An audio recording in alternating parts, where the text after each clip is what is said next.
Hello, and welcome to Module 2 of Student Organization Leader Training. In this module, we will discuss policies that are important for your RSO to know. Let's start with the hazing policy. The University of Chicago prohibits hazing.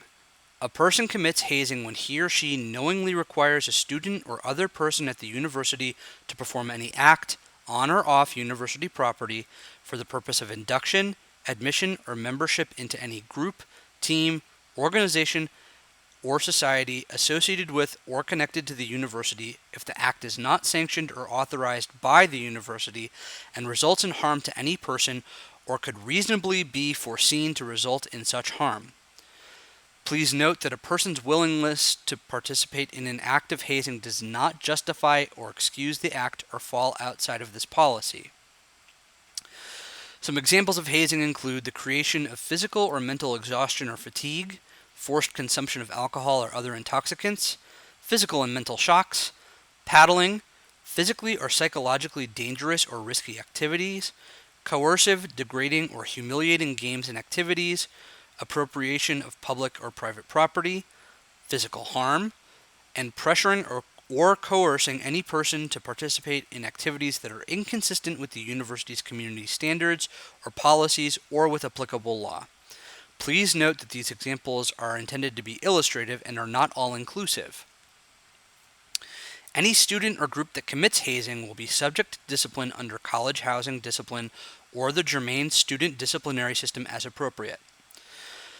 A staff member, postdoctoral researcher, academic employee, or anyone with a visiting appointment who commits hazing will be subject to discipline under the applicable disciplinary processes.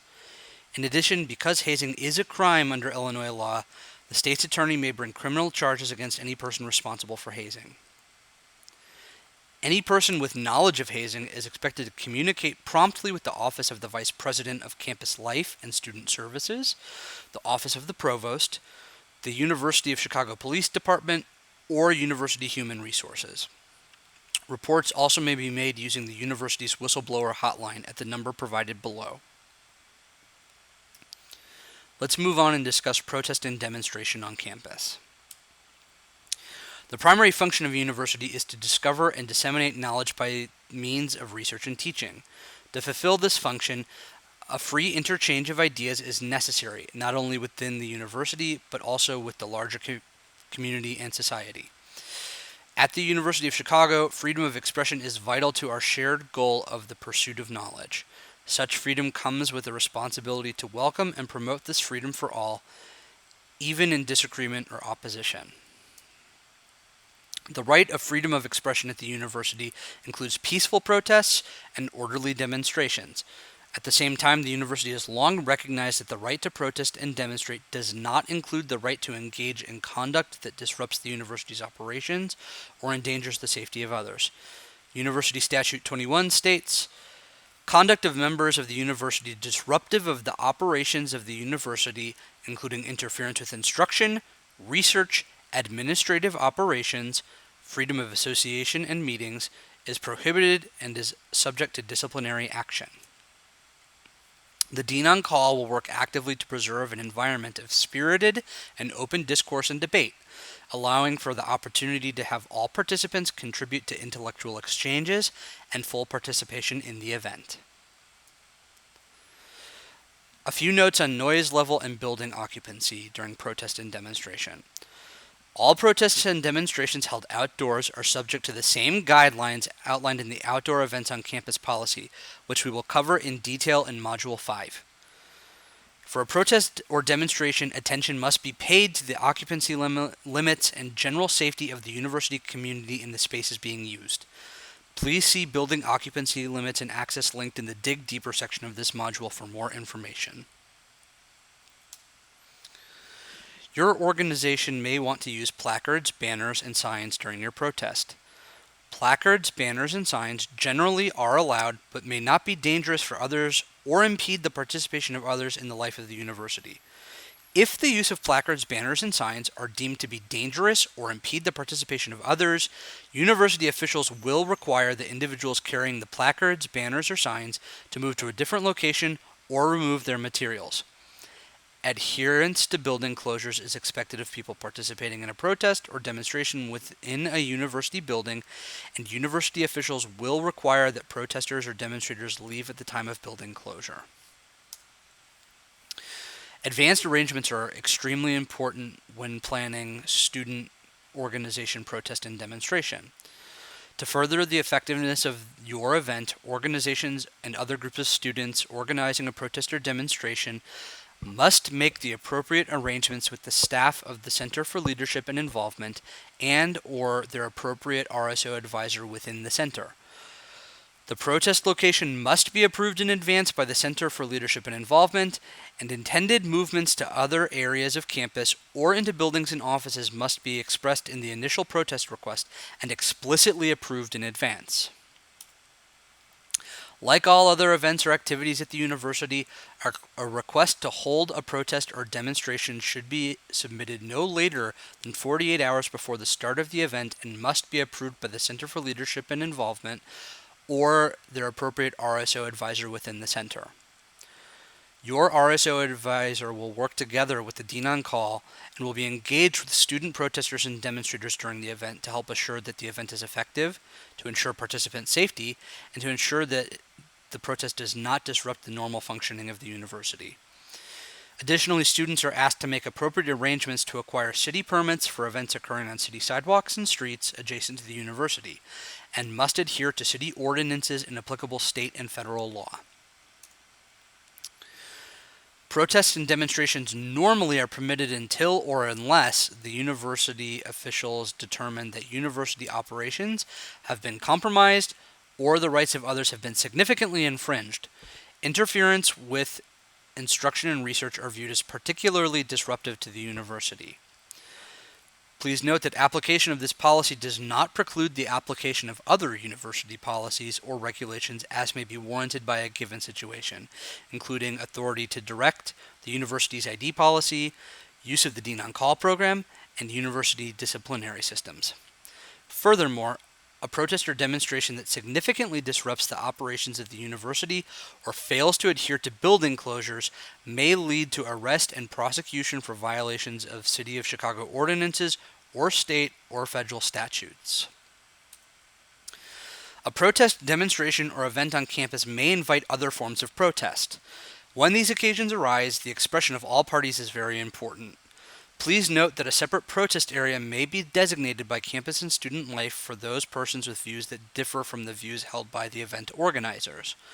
In order to ensure the safety of all participants, the University Police Department may require the attendance of one or more officers. All people participating in protests and demonstration are expected to provide a form of university-issued or government-issued identification upon request from a university official.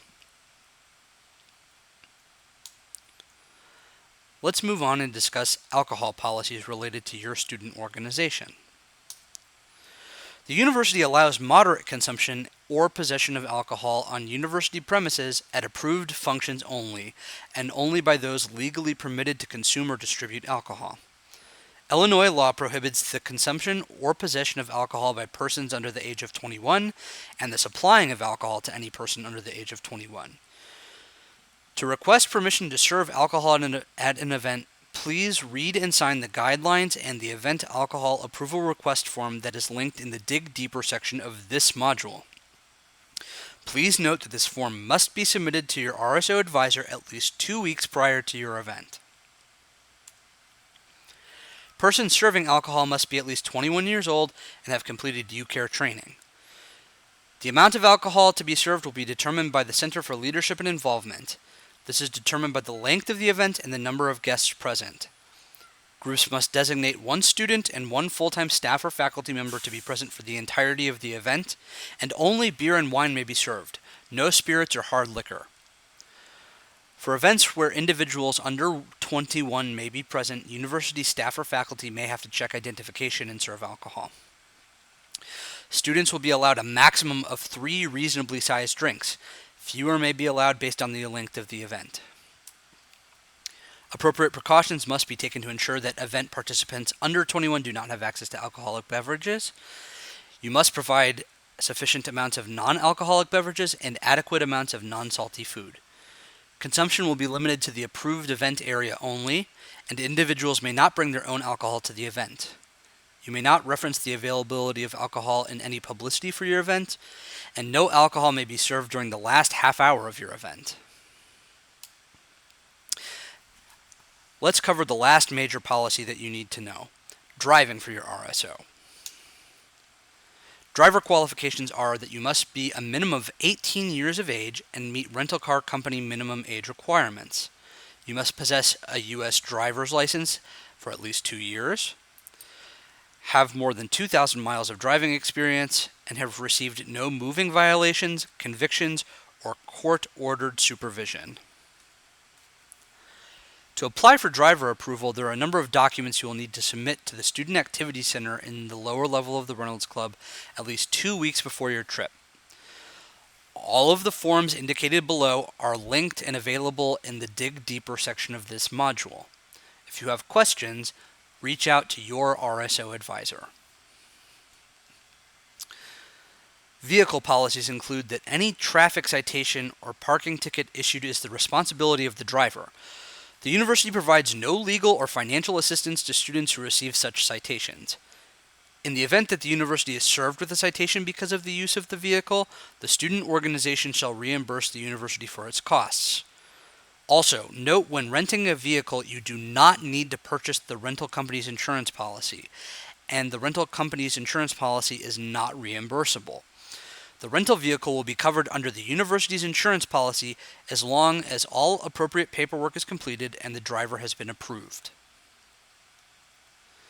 Some rules and regulations for driving: obey all traffic law and motor vehicle laws, drive responsibly, assure all vehicle occupants wear seatbelts, and make sure that the driver does not pick up or transport any person who is not traveling on university-related matters approved by the Center for Leadership and Involvement. This includes friends and family members. You must have your valid U.S. driver's license in your possession. You must be alcohol and drug-free. Do not operate your vehicle when driving conditions are hazardous. This includes ice, snow, heavy rain, and fog. Do not operate the vehicle if engine, brakes, lights, or steering are not operating properly. Do not adjust the radio, tape deck, CD player, or iPods while driving.